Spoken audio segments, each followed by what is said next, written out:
Hello प्यारे दोस्तों, स्वागत है आपका इंटरव्यू क्लासेस में। बात करेंगे अपने 26 मार्च को होने वाले सामाजिक विज्ञान के पेपर के बारे में। अगर आप चैनल पे नए हो तो चैनल को सब्सक्राइब ज़रूर कर लीजिएगा, क्योंकि इस पेपर का आपको हिंदी और इंग्लिश मीडियम दोनों के लिए कंप्लीट सल्यूशन यहाँ पे मिल जाएगा। और आपके आगे होने वाला एग्ज़ाम है जो मैथ्स, उसको बाईलैंग्वेज में पेपर और सल्यूशन दोनों आपको यहाँ पे मिल जाएंगे, दोनों भाषाओं में, हिंदी और इंग्लिश। उसके बाद में संस्कृत है, उसके भी पेपर्स आपको यहाँ पे मिल जाएंगे। तो चैनल को सब्सक्राइब करिएगा, अपने दोस्तों के साथ वीडियो को शेयर करना बिल्कुल नहीं भूलें। उसके बाद में आपके सामाजिक विज्ञान का जो पेपर होने वाला है उसके बारे में एक बहुत ही ज़्यादा इंपॉर्टेंट जो इन्फॉर्मेशन है वो भी आपको इस वीडियो के बीच में बताई जाएगी। तो कंप्लीट वीडियो देखिएगा, ठीक है। और इन क्वेश्चंस की आपको बहुत ही बेहतरीन प्रैक्टिस करनी है, ताकि आप अपने ए ग्रेड बना पाएँ, 80 आउट ऑफ 80 मार्क्स लेकर आ सकें, ठीक है। चलिए देखते हैं किस प्रकार से आपको अपने क्वेश्चंस हैं उनके आंसर्स देने हैं। सबसे पहला क्वेश्चन हमारे लिए है कि राजस्थान के राजपूत शासकों ने मराठों की बढ़ती शक्ति को रोकने के लिए हुरडा, जो कि भीलवाड़ा में है, एक सम्मेलन बुलाया था, ठीक है, जिसको हुरडा सम्मेलन कहते हैं, ठीक है। ये क्यों बुलाया था? मराठों की बढ़ती शक्ति को रोकने के लिए राजपूत शासकों ने बुलाया था भीलवाड़ा में, ठीक है। तो ये कब बुलाया था? तो इसकी डेट याद रखना आप, 17 जुलाई 1734 के अंदर बुलाया था, ठीक है। The Rajput kings of Rajasthan called a conference in Hurda Bhilwara to stop the growing power of Marathas. तो क्या होगा अपने ऑन 17 जुलाई 1734 AD, ठीक है। ऑप्शन बी एकदम करेक्ट आंसर होगा। अगला देखते हैं अपने, भारत के अंतिम वॉइसरॉय थे। The last voice Roy of India was. ध्यान रखिएगा, आपको जो भी समस्याएं हैं, जो भी आपके लिए ऐसे डाउट वाले कुछ भी चीज़ें हैं, तो वीडियो के बीच में आपके जितने भी आप कमेंट सेक्शन में चीज़ें पूछे वो सारी भी आपको उनका सबका जो है उनका सल्यूशन आपको मिलेगा। तो कंप्लीट वीडियो देखिएगा, ठीक है। तो भारत के अंतिम वॉइस राय थे, the last voice Roy of India was. तो ये कौन थे? पहला ऑप्शन है Lord Mountbatten, Lord Curzon, Irwin या प्रिंस चार्ल्स, ठीक है। तो करेक्ट ऑप्शन क्या होगा? लास्ट जो था वो अपने था लॉर्ड माउंटबेटन, ठीक है ना। ए ऑप्शन इसमें करेक्ट आंसर हो जाएगा। नेक्स्ट क्वेश्चन नंबर जो अपना तीसरा है वो है, संथालों ने विद्रोह किया। द संथाल रिवोल्ट्स इन। इन्होंने, संथालों ने विद्रोह कब किया था? तो इसकी आपको डेट ध्यान रखनी है।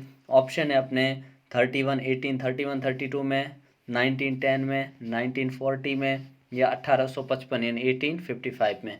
तो करेक्ट ऑप्शन होगा अपना बी ऑप्शन करेक्ट आंसर, ठीक है। अगला प्रश्न देखते हैं अपने, निम्नलिखित में से न्यायपालिका का कार्य नहीं है, which of the following is not work of judiciary. कौन सा काम नहीं है? कानून का निर्माण, विवादों का निपटारा, न्यायिक पुनरावलोकन, अधिकारों, मौलिक अधिकारों का क्रियान्वयन है।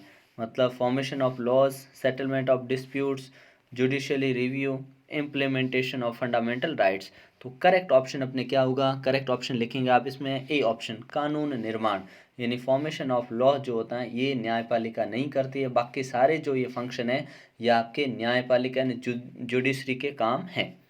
क्वेश्चन नंबर 5वां देखते हैं अपने, लोकसभा के प्रतिनिधियों को जनता द्वारा चुना जाता है, उन्हें कहा जाता है, क्या कहा जाता है? Representatives of Lok Sabha elected by the public are called. उन्हें हम क्या कहते हैं? पार्षद, विधायक, सांसद या पंच, काउंसलर, एमपी और एमएलए या फिर पंच। तो ध्यान रखिए, एमपी का मतलब होता है मेंबर ऑफ पार्लियामेंट और एमएलए का मतलब होता है मेंबर ऑफ लेजिस्लेटिव असेंबली। ये भी नाम भी आप पूरे ध्यान रखना। तो इसमें करेक्ट ऑप्शन होगा, जो हम लोकसभा के लिए चुनते हैं वो कौन होते हैं? वो होते हैं अपने एमपीज, ठीक है ना, सांसद होते हैं, ठीक है ना। अगला देखते हैं अपने, नेक्स्ट क्वेश्चन है अपना, निम्नलिखित में से कौन सा प्राकृतिक संसाधनों का उदाहरण है? कौन सा है जो प्राकृतिक नेचुरल रिसोर्स है? तो कौन सा होगा अपना? देखिए,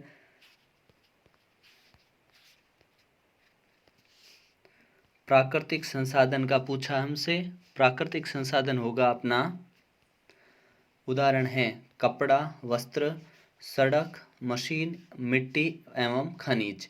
तो प्राकृतिक संसाधन नेचुरल रिसोर्सेज पूछा है, example of natural resources. Option दे रखा है कॉटन टेक्सटाइल, रोड, मशीन और सोयल एंड मिनरल। तो करेक्ट ऑप्शन अपना होगा डी ऑप्शन करेक्ट होगा, जिसमें हम बोलेंगे क्या चीज़ है अपने कि मिट्टी और खनिज, ये है अपने प्राकृतिक संसाधन। बाकी सारे मनुष्य द्वारा बनाई हुई चीज़ें।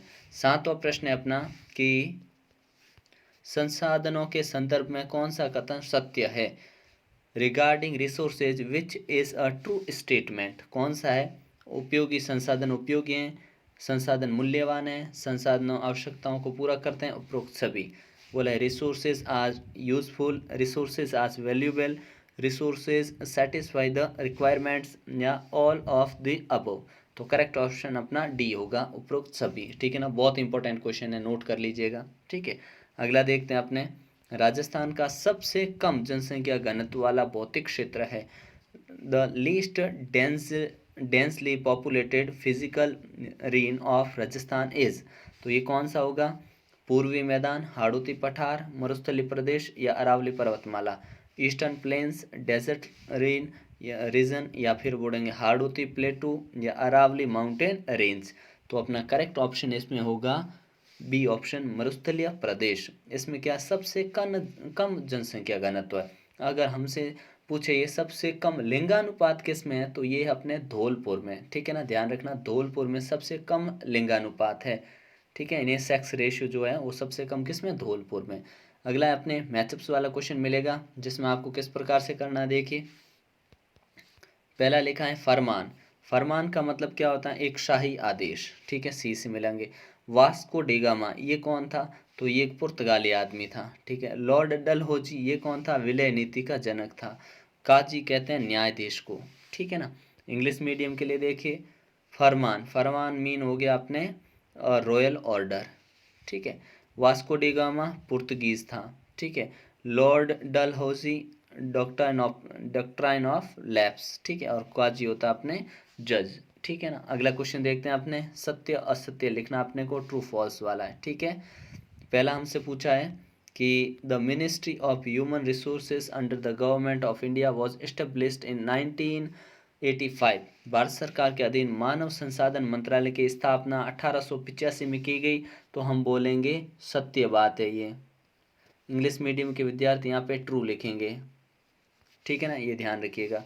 फिर है जियोग्राफिकल या graphical representation of the age sex composition of population is called population pyramid. जनसंख्या के आयु लिंग गठन का ग्राफ है निरूपण जनसंख्या पिरामिड कहलाता है क्या, तो हम कहेंगे यस, ट्रू। इसमें भी ये करेक्ट करेंगे, true. People of any country are important resources, किसी भी देश के लोग महत्वपूर्ण संसाधन होते हैं, बिल्कुल सही बात है, ट्रू। फिर अगला अपना पूछा है the largest population of the world lives in the continent of Europe. विश्व की सर्वाधिक जनसंख्या यूरोप के किस महाद्वीप में निवास करती है, तो मतलब बोला है निवास यूरोप महाद्वीप में निवास करती है क्या, ये पूछा, सही और गलत। तो हम कहेंगे ना, नो, फॉल्स। ठीक है ना, अगला देखते हैं अपने। नेक्स्ट क्वेश्चन है जिसमें पूछा है कि लोगों को सुरक्षा के लिए सरकार क्या करती है। What does government do to protect people from exploitation. तो सरकार इसके लिए क्या करती है, तो सरकार ने इसके लिए जो कानून और नियम बना रखे हैं उनके अनुसार उपभोक्ताओं को और जिन लोगों का शोषण होता है उनके लिए बहुत सारे कार्यक्रम चला रही है। ठीक है, इन सब के जो आंसर है वो हम नीचे डिस्कस करेंगे, इनके आंसर लगा रखें।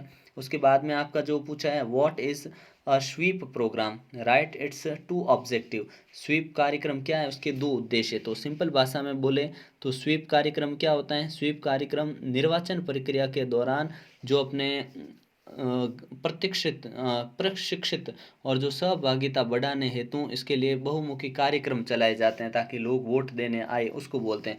और इसके दो उद्देश्य बोले तो क्या हो सकता है कि एक सूचित मतदाता करना और सूचना प्रदान करना मतदाता को, और मतदाता को मतदान के लिए प्रेरित करना। ठीक है, अगला है अवध में विद्रोही तालुकदारों को आत्मसमर्पण करवाने के लिए क्या किया था। ठीक है ना, what did the British do to get rebel land owners of Awadh to surrender, क्या किया था ये लिखना है।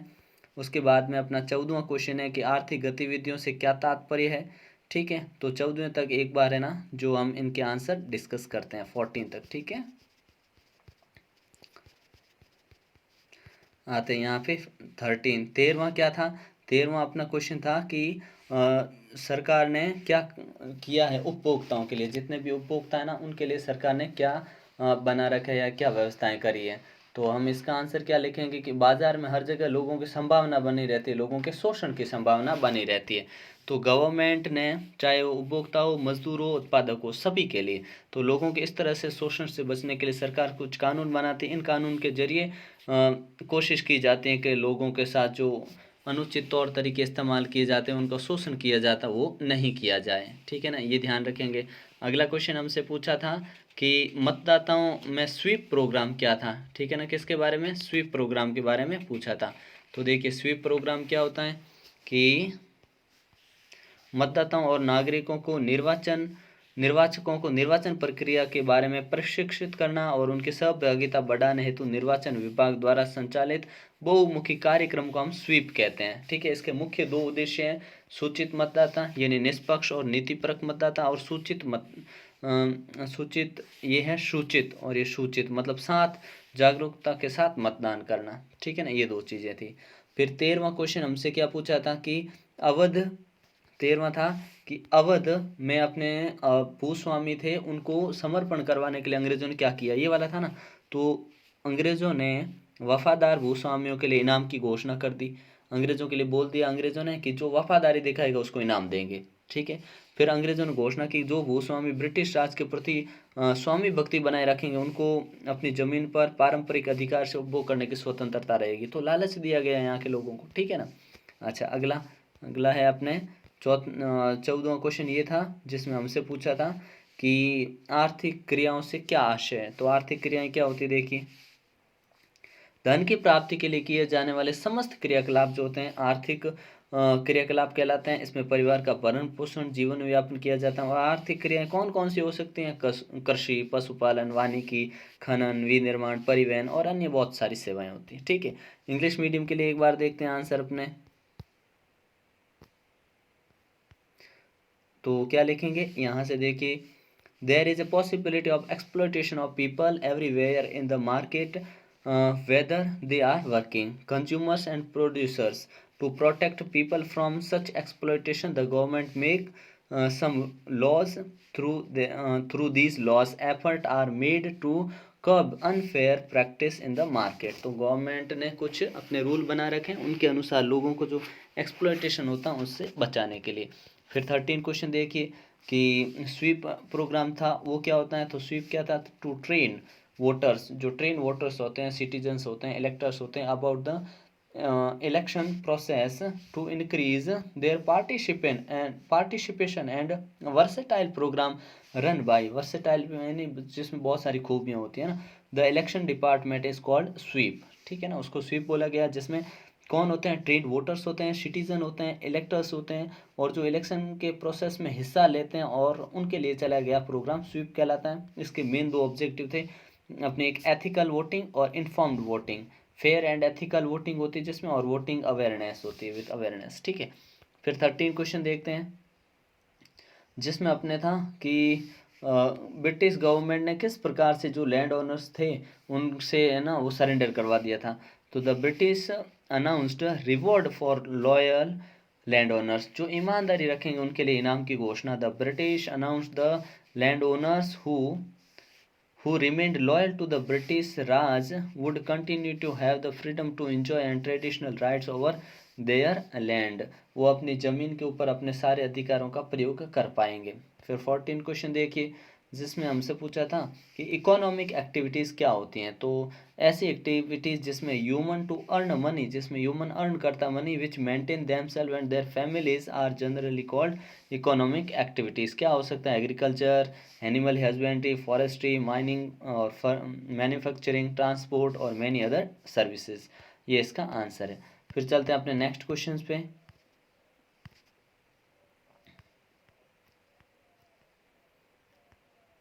Question number 15। तो देखिए क्या है, ये बहुत इंपॉर्टेंट क्वेश्चन है, नोट कर लीजिएगा। ठीक है ना। महलवारी व्यवस्था और स्थायी बंदोबस्त किस प्रकार से भिन्न है। ठीक है ना, तो इनमें मतलब डिफरेंस क्या है दोनों में, बोलेंगे how was the Mahalwari system different from the permanent settlement. ठीक है ना, फिक्स सेटलमेंट बोलो या परमानेंट सेटलमेंट, इससे किस प्रकार से भिन्न है। तो हमें लिखने हैं इसके 2-3 आपको ध्यान रखने हैं। ठीक है ना, तो पहला हम क्या बोलेंगे, महलवारी व्यवस्था जो थी, अपने महलवारी सिस्टम जो था उसके अंतर्गत जितने भी ये टैक्स हुआ करते थे, ये बोल दो जो ज़मीन से राजस्व लिया जाता था, वो सभी गांव वाले देते थे, गांव का मुखिया देता था, ठीक है ना। और स्थायी बंदोबस्त के अंदर क्या होता है, जो भू राजस्व होता है उसकी जवाबदेही होती है अपने किसकी, जमींदारों की, ठीक है ना। तो ये गांव के मुखिया द्वारा दिया जाता है, ये गांव के जमींदार द्वारा दिया जाता है, ठीक है। अच्छा, दूसरा अंतर, महलवारी व्यवस्था जमीन का मूल्यांकन करने के बाद परिवर्तित होती थी, जबकि स्थायी बंदोबस्त एक बार जो लागू कर दिया वो रहता था, ठीक है। ये ध्यान रखना, ठीक है। और फिक्स क्या था, ये महलवारी क्या था, इसको चेंज किया जा सकता है, जमीन के आधार पे लिया जाता था और इसमें देखा नहीं जाता था, ये पूरे गांव पे लिया जाता था, ठीक है ना। एक गांव था उस पे महलवारी सिस्टम होता था। और स्थायी बंदोबस्त जो था वो अपने किससे लिया जाता था, एक जो जमींदार होता था उसी से व्यक्तिगत लिया जाता था, ठीक है ना। इस प्रकार से आपको लिख देना है। अगला देखते हैं अपने क्वेश्चन, कृषि के विकास में सरकार किसानों की किस प्रकार सहायता करती है, ठीक है। इसका आंसर देखेंगे अभी हम। और औद्योगिक, right a brief comment on industrial region, इसका देखेंगे, ठीक है। फिर है जेम्स मिल और थॉमस मैकाले के अनुसार भारत की यूरोपीय शिक्षा की आवश्यकता के दो कारण, मतलब according to James Mills and Thomas Macaulay, European education was essential in India, write two reasons, दो कारण लिखने हैं इसके, ठीक है ना। फिर इसके और में दे रखा है, इसको और मतलब इसका दूसरा जो पार्ट दे रखा है उसमें दे रखा है, Mahatma Gandhi think that English education has enslaved Indians, in your opinion write two reason for this thinking of Mahatma Gandhi. Gandhi ji क्यों लगता था कि अंग्रेजी शिक्षा भारतीयों को गुलाम बना दिया, आपके अनुसार अपने दो विचार यहाँ पे आपको लिखने हैं, ठीक है। ये मतलब मन से ही करने वाला सवाल हो गया, जिसमें आपको ज़्यादा मुश्किल नहीं होनी चाहिए। क्या कह देंगे कि गांधी जी ऐसा इसलिए सोचते थे क्योंकि भारतीय अपने भाषा से फिर हीनता महसूस होगी, ऐसा मानना था। और पश्चिमी सभ्यता ऐसी जिसको फॉलो करने लगेगा तो अपनी संस्कृति धीरे धीरे भूल जाएगा, इसलिए गांधी जी का ऐसा मानना था, ठीक है ना। अगला देखते हैं अपने, तालिका बनाकर, ये बहुत इंपॉर्टेंट है, बहुत ही ज़्यादा इंपॉर्टेंट है, ठीक है ना, जिसमें अपने को राज्यसभा और लोकसभा के बीच में डिफरेंस बताना है। और वो भी कितने, 4 बिंदुओं में, 4 पॉइंट्स में आपको राज्यसभा और लोकसभा यानी कि स्टेट असेंबली और लोकसभा इनमें बताना है। तो चलिए देखते हैं कि राज्य विधानसभा राज्य स्तर पे सरकार के प्रतिनिधि का चुनाव करती है, क्या ये राज्य स्तर पे। लोकसभा होती है ये केंद्रीय स्तर पे सरकार बनाती है, चुनती है, ठीक है। इसका कार्य क्षेत्र राज्य होता है, मतलब राज्य में सक्रिय रहती है। और इसका कार्य क्षेत्र पूरा देश होता है, संपूर्ण राष्ट्र होता है, ठीक है ना। अच्छा, फिर क्या बोलेंगे, राज्य सरकार जो है, ये राज्य विधानसभा, ये जो विषय है राज्य सूची और समवर्ती सूची यानी स्टेट लिस्ट और कॉन्कर्ड लिस्ट, इसमें दोनों में आता है, ठीक है ना, कानून बना सकते हैं। और लोकसभा जो होती है इस पे सिर्फ संघ सूची और समवर्ती सूची के विषयों में कानून बनाने का ये हक रखती है, ठीक है। और राज्य विधानसभा ये अपने राज्य सरकार द्वारा कंट्रोल होती है और ये लोकसभा केंद्र सरकार द्वारा कंट्रोल होती है, ये आपको ध्यान रखना। अब इसका इंग्लिश में आंसर भी देख लेंगे। फिर 20वें में दो दे रखे हैं, जिसमें पहला हमसे पूछा है कि भारत के वंचित वर्गों ने अपने मौलिक अधिकारों को प्रयोग कैसे किया, ये बताना, ठीक है। How the marginalised section have exercised fundamental rights, ठीक है ना। तो किस प्रकार से किया, तो यहाँ पे अपने इसके आंसर की बात करेंगे। और अल्पसंख्यकों के लिए सुरक्षा की आवश्यकता क्यों, इसके कारण भी बताएंगे। अब एक विशेष बात, जो विद्यार्थी अपनी तैयारी कर रहे हैं या यूट्यूब पे कहीं भी यूट्यूब से पढ़ाई कर रहे हैं, बहुत बढ़िया, बहुत बेहतरीन है। ये सारे पेपर्स उन्हीं के लिए हैं जो अपने चैनल पे अपलोड किए जा रहे हैं, किसी भी यूट्यूब चैनल पे आप देखते हैं वो सभी उन्हीं के लिए ये पेपर्स हैं। क्यों हैं, ताकि उनकी प्रैक्टिस बेहतर हो, बहुत ज़्यादा अच्छी प्रैक्टिस हो। अगर आप ये सोचते हैं, कोई भी अगर विद्यार्थी वीडियो को देखते हुए यहाँ तक पहुँचा है, तो उनको एक सच्चाई बता देता हूँ कि अगर आप ये सोच रहे हैं कि आपको जो बताया गया हूबहू question paper same to same मिल जाएगा, तो किसी यूट्यूब चैनल पे नहीं मिलेगा। पेपर होने के बाद सल्यूशन अपने चैनल पे भी है और बाकी चैनल्स पे भी है। पेपर होने से पहले पेपर किसी के पास नहीं होता, न ही वो हो सकता है। कोई भी पेपर एग्ज़ाम होने से पहले यूट्यूब पे नहीं होगा, नहीं मिलेगा। अगर वो मिल गया बाई चांस, तो वो पेपर वापस होगा, वो लीक माना जाएगा, ठीक है। तो ऐसा पॉसिबल है ही नहीं। तो आप इस भरोसे मत रहिए कि हूबहू, हाँ अपने चैनल पे जो क्वेश्चन डाले गए हैं हूबहू इनमें से क्वेश्चन जरूर मिलते हैं, क्योंकि क्वेश्चन सारे इंपॉर्टेंट क्वेश्चन ही डिस्कस किए जा रहे हैं, तो क्वेश्चन आपको ज़रूर मिलेंगे। तो उनके लिए आपको इस चैनल पे बने रहना है। मैथ्स में आपके लिए बेहतरीन कॉन्सेप्ट वाले क्वेश्चन मिलेंगे, हूबहू वैसे क्वेश्चन आपको एग्जाम में मिल जाएंगे, लेकिन वही से सीक्वेंस में वैसा का वैसा किसी भी चैनल पे आज तक न आया है न कभी आएगा। ठीक है, देखिए राजस्थान का जो मैप है, आपको ये चीज़ें आपको बतानी है। आपके एग्ज़ाम में 5 पूछी जानी फिक्स है, ठीक है ना, उनमें से आपको 4 भरनी है कोई भी, ठीक है ना। तो किस प्रकार से भरोगे, देखिए देखिए सबसे पहले पूछा है कि बूंदी बताइए। तो बूंदी कहाँ है, तो हमने कहा बूंदी अपने कोटा के जस्ट ऊपर है, ठीक है, ये अपना कोटा है और यहाँ पे जो ये पॉइंट बना है यहाँ पे बूंदी को शो करेंगे आप, ठीक है। दूसरा हमसे पूछा था इसमें कि बीकानेर, तो बीकानेर ये अपना बीकानेर है, ठीक है।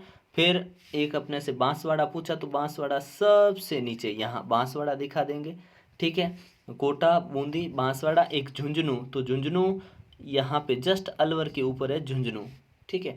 और एक है अपने जैसलमेर, तो ये रहा जैसलमेर, ठीक है। तो आपको मैप की प्रैक्टिस करनी ही पड़ेगी, कोई भी जगह आपसे पूछी जा सकती है, ये आपकी प्रैक्टिस के लिए, ठीक है ना। चलिए आगे देखते हैं। अपने 23वां क्वेश्चन अपने से इस प्रकार पूछा गया है कि बहादुर शाह जफर के विद्रोह का समर्थन करने से लोगों और शासकों के परिवारों पर क्या प्रभाव पड़ा, ठीक है। What impact did Bahadur Shah Zafar support to the rebellion have on the people and the ruling families, ठीक है। तो देखते हैं इसका आंसर। फिर यहाँ पे आपके लिए इतनी जगह छोड़ के फिर अगला सवाल पूछ लिया गया है कि कांग्रेस में उग्रवादियों की राजनीतिक नरम पत्थियों से अलग कैसे थी उनकी राजनीति, ठीक है। How was the politics of the radicals with in the Congress different from that of the moderates, ठीक है ना। फिर इसका तीसरा जो हमसे पूछा, जिसमें पूछा गया 1857 विद्रोह का भारत पर क्या प्रभाव पड़ा, what is the impact of the 1857 revolution या रिवोल्ट, ठीक है। चलिए एक बार इनके आंसर देखते हैं अपने 22 तक के क्वेश्चन के। यहाँ से देखिए अपना महलवारी की बात हमने की, स्थायी और बंदोबस्त की, बहुत इंपॉर्टेंट क्वेश्चन है, इसको आपको अच्छे से नोट कर ही लेना है, ठीक है ना। तो क्या होता है स्थायी, ये विशेष जमीन पे लिया जाता है जिसकी गुणवत्ता के आधार पे उसका राजस्व निर्धारित होता है, किसमें, स्थायी बंदोबस्त में, परमानेंट सेटलमेंट में। और महलवारी में क्या होता है, ये पूरे गांव पे जिसको महाल कहा जाता था उससे लिया जाता था, ठीक है। स्थायी बंदोबस्त भू राजस्व निश्चित कर दिया जाता था जिसको बाद में बदला नहीं जाता था, लेकिन अपने जो ये महलवारी सिस्टम था ना, उसमें समय समय पर पुनर्मूल्यांकन करा जाता था, ठीक है। तीसरा लिख देंगे, स्थायी बंदोबस्त में भू राजस्व संग्रह करने के लिए जवाबदेही जमींदारों की थी, जबकि महलवारी व्यवस्था में यह जवाबदेही गांव के मुखिया की हुआ करती थी, ठीक है ना। अगला देखते हैं, अपने 16वां प्रश्न था उसका आंसर देखते हैं। 16वां प्रश्न क्या था अपने,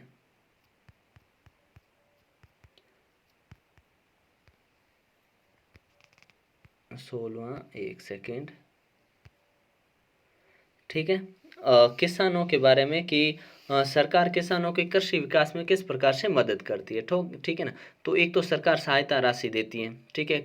अब ये कॉमन क्वेश्चन है कि आपको, क्योंकि आपके क्वेश्चन इम्प्रोवाइज करके पूछे जाते हैं, जिसमें जैसे सड़क सुरक्षा वाला सवाल पूछा जाता है तो वो हर विषय में आपसे पूछा जाएगा, हर विषय में पूछा जाएगा, और वो आपकी बुक्स में उसके बारे में ज़्यादा जानकारी है नहीं, लेकिन वो कॉमन चीज़ है। आपको हर क्वेश्चन अपने मन से करो, भले आपको करना ज़रूर है उसको, ठीक है ना। तो सरकार क्या करती है, रियायती दरों पर उन्नत बीज देती है, मशीनें उपलब्ध कराती हैं किसानों को, आसान ब्याज दरों पर ऋण उपलब्ध करवाती हैं, और उनकी हर आवश्यकताओं की पूर्ति करने का काम, समर्थन मूल्य जारी करते हैं, ठीक है ना। ये सारे काम आपको लिखने हैं, ठीक है ना। उसके बाद में 17वें क्वेश्चन पे आते हैं, जिसपे अपने ये देखिए, औद्योगिक विकास, औद्योगिक प्रदेश का विकास तब होता है जब कई प्रकार के उद्योग एक दूसरे के निकट होते हैं, वे अपनी निकटता का लाभ आपस में बांटते हैं, और पूरे प्रदेश, या बोल सकते हैं जो औद्योगिक क्षेत्र है वहाँ सबका विकास होगा। तो पूर्वोत्तर अमेरिका, पश्चिमी और मध्य पूर्वी यूरोप, पूर्वी एशिया औद्योगिक मुख्य औद्योगिक प्रदेश है। अधिकांशतः शीतोष्ण कटिबंधीय क्षेत्र समुद्री पतनों के समीप में विशेष तौर पे कोयले के निकट में स्थित होते हैं, ठीक है ना। अगला अपना था, जिसमें जेम्स ये क्यों मानते थे अंग्रेजी शिक्षा का यहाँ पे ज़रूरी होना, ठीक है ना। तो देखिए जेम्स और ये अपने थॉमस मैकाले थे, टॉमस मैकाले पूर्व समाजों के ज्ञान को त्रुटिपूर्ण था और अवैज्ञानिक मानते थे। उनका मानना था कि अवैज्ञानिक है भारतीय और यूरोपीय शिक्षा को वैज्ञानिक मानते थे और व्यवहारिक मानते थे। ये इनका मानना था, इसलिए यहाँ पे चेंज करना चाहते थे। दूसरा इन्होंने बोला कि जेम्स मिल का विचार था कि शिक्षा का उद्देश्य केवल व्यवहारिक और उपयोगी चीज़ों का पठन पाठन होना चाहिए, अतः भारतीयों को उन वैज्ञानिक तकनीकों और विकासों से अवगत कराना जाना चाहिए जिसका पश्चिम में उदय हुआ था। अब ये बोलने के लिए अच्छी बात है कि वो ऐसा व्यवहारिक चाहता था, लेकिन उनकी शिक्षा पद्धति ऐसी है जो आज व्यवहारिक नहीं रही है, ठीक है ना। उस समय उनको व्यवहारिक इसलिए लगा क्योंकि अंग्रेजों को भारत में ऐसे लोग चाहिए थे जो उनके लिए काम कर सके, इसलिए वो अपनी शिक्षा पद्धति भारत वालों पे लागू की, बाकी व्यवहारिक नहीं था, ठीक है। और अपने काम निकलवाने के लिए अपनी शिक्षा पद्धति वो लेके आए थे। अब उसका विचार यहाँ पे जिस लेखक ने भी लिखा है उसने लिख दिया उसके मन में आया जैसा, ठीक है। फिर बोला है महात्मा गांधी ऐसा इसलिए सोचते थे। अब बोला है कि महात्मा गांधी का क्या विचार था इसके बारे में, तो गांधी जी ने सोचा कि उनका मानना था कि अंग्रेजी शिक्षा भारतीयों के मन में हीन भावना पैदा कर देगी। ये बिल्कुल सही सोचा गांधी जी ने, ठीक है। इसने उन्हें पश्चिमी सभ्यता को सर्वश्रेष्ठ रूप में दिखने की शिक्षा दी। उन्होंने कहा कि जब अंग्रेज अपनी शिक्षा देंगे इधर तो अपने आप को बेस्ट बोलेंगे, ठीक है। जिस प्रकार मारवाड़ी में कहा जाता है कि अपनी माँ को कोई डाकण नहीं कहता, वही वाली बात है यहाँ पे। तो अंग्रेजों ने अपने आप को श्रेष्ठ दिखाया है, अपनी संस्कृति के प्रति गर्व होने की भावना को नुकसान पहुंचाया और वे इसे पाप मानते थे, ठीक है ना। तो अंग्रेज तो थे ही कैसे, आप जानते हैं। 19वां अपने राज्यसभा लोकसभा में अंतर, जो कि हमने अभी डिस्कस किया, ठीक है। यहाँ से आप इसको नोट भी कर सकते हैं, स्क्रीनशॉट ले सकते हैं इसका, ठीक है। फिर अपने अगला क्वेश्चन था जिसमें हमसे पूछा था कि जो हाशिए पे लोग बैठे हैं उसको किस प्रकार से मौलिक अधिकार हो। तो यहाँ पे अपने लिखा हुआ है कि भारत में हाशिए तबके के जो मूल लोग हैं दो तरीके से इस्तेमाल किया। पहले मौलिक अधिकारों पर जोर देकर उन्हें सरकार को अपने साथ हुए अन्याय पर ध्यान देने के लिए मजबूर किया जाना चाहिए। दूसरा, इस बात पर दबाव डाला जाना चाहिए कि सरकार इन कानूनों को लागू करे। कई बार हाशिए तबके पे जो लोग बैठे होते हैं मौलिक अधिकारों की भावना के अनुरूप उनके कानून बनाने पड़े हैं, ठीक है। अल्पसंख्यकों के लिए सुरक्षा प्रदान करने के लिए कुछ कारण बताएं कि उनके सांस्कृतिक वर्चस्व की आशंका को बचाने के लिए और अल्पसंख्यकों को भेदभाव और नुकसान की आशंका से बचाने हेतु, ठीक है। उसके बाद में अपना 22वां क्वेश्चन है बहादुर शाह जफर के बारे में कि उन्होंने क्या किया कि अपना समर्थन दिए जाने बहुत उत्साहित हुआ और उससे अपनी आशा का संचार हुआ और वे सोचने लगे कि अब शायद अत्याचारी और शोषक अंग्रेजी सत्ता को उखाड़ फेंकेंगे, ठीक है। फिर परिवारों के साथ क्या घटना हुई थी वो वाला अगला क्वेश्चन था जिसमें हम बताएंगे कि ब्रिटिश नीतियों के कारण राज परिवारों ने अपनी सत्ता गंवानी पड़ी। वे इस खबर से बहुत खुश हुए, उन्होंने भी विद्रोहियों को समर्थन दिया और वे सोचने लगे कि अगर मुगल बादशाह पुनः शासन स्थापित कर ले तो मुगल आधिपत्य में दोबारा अपने इलाकों को शासन बेफिक्र होकर चलाएंगे, ऐसा उनका सोचना था, ठीक है। और इसमें तीसरा दे रखा था, उसका आंसर देखते हैं, ठीक है ना। यहाँ से आप नोट कर सकते हैं, ठीक है ना। आमूल चूल जो परिवर्तन हुए उनके बारे में यहाँ पे 4 परिवर्तन लिख चुके हैं। स्वदेशी आंदोलन का पूछा है तो ये बंगाल विभाजन के बाद शुरू हुआ था, स्वदेशी आंदोलन कहा जाता है इसको। इसमें स्वदेशी अपनाने का नारा दिया गया था, ठीक है। स्वदेश के लिए संघर्ष किया गया था, ठीक है ना। ये करेंगे। अब इंग्लिश मीडियम के लिए देखते हैं अपने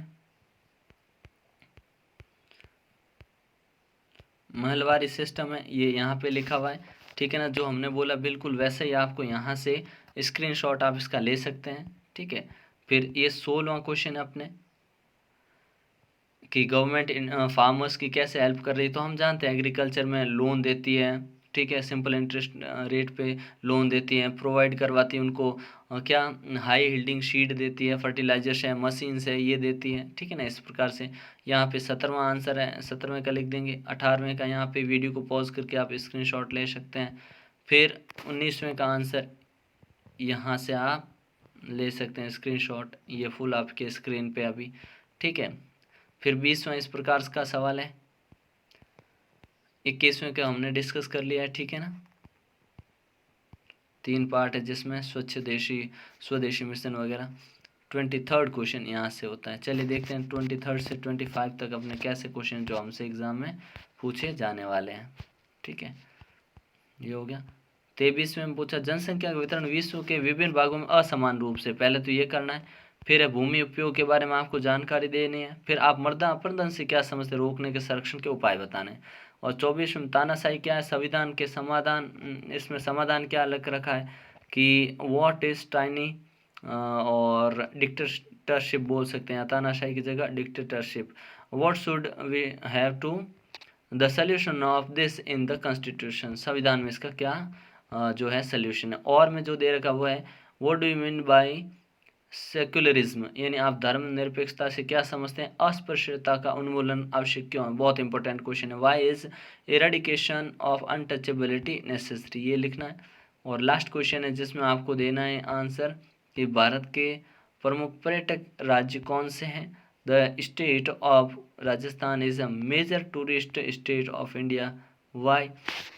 एक तो ये बताना, दूसरा है पैदल यात्री की सड़क सुरक्षा के 4 मुख्य उद्देश्य। अब देखिए बुक में नहीं है लेकिन करना पड़ेगा। अपने गांव को स्वच्छ बनाने के लिए आप क्या करोगे। What was the impact of स्वच्छ मिशन, क्या हुआ था इसका इम्पैक्ट, ये बताना है। चलिए देखते हैं इनके आंसर्स अपने।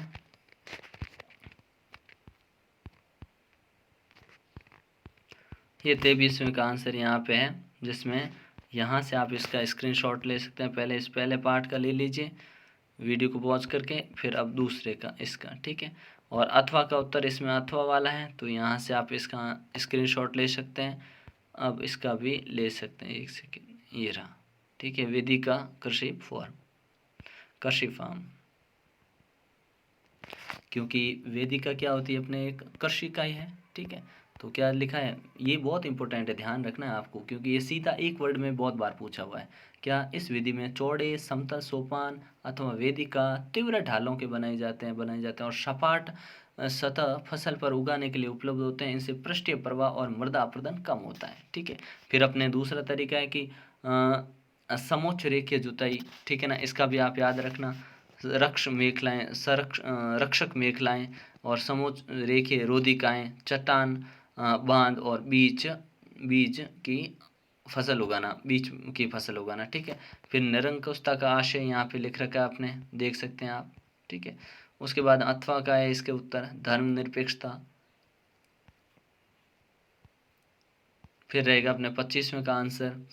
आपको क्वेश्चन एग्जाम में एक भी नहीं छोड़ना है, और यहाँ से जो आपके क्वेश्चन आए वो आपके गलत होने का चांस नहीं है। वीडियो से यहाँ पॉज करके ले सकते हैं आप, कोई दिक्कत नहीं है। फिर इसमें देखिए अपने क्वेश्चन नंबर 23 का यहाँ से आंसर आप लिख देंगे, ठीक है। वीडियो को पॉज करके स्क्रीनशॉट ले सकते हैं आप, ये वाला भी। और यहाँ पे अपना measure to prevent and conserve soil degradation यहाँ पे दे रखा है, ठीक है। और इसका आप स्क्रीनशॉट ले लीजिएगा,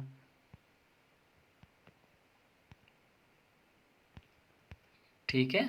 यहाँ से सेक्युलरिज्म क्या है, ये बहुत इंपॉर्टेंट क्वेश्चन है, आपके एग्ज़ाम में यहाँ से देखने को मिलेंगे।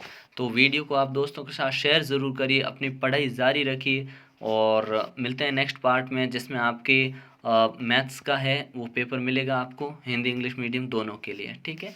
तब तक के लिए जय हिंद जय भारत।